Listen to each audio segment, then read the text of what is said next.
vozejk je rychlej jako vítr a silnej jako bejk. Svět s ním chutná zas jak propečenej steak. Život má spát, připadám si, jako bych měl aspoň 1,60 m a všechno je tak, jak má bejt.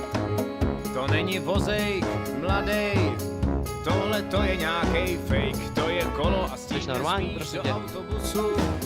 Jo, ten, kdo má kolo, tak musí jít z kola ven, tak s pánem Bohem pac a pusu.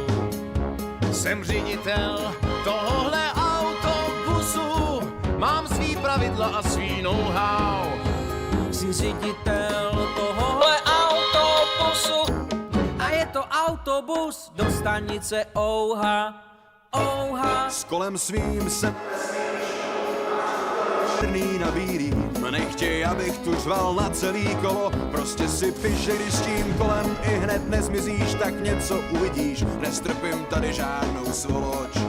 Mám malý boty, ale práva mám úplně stejně velký jako ty. Tak na to taky myslet začni.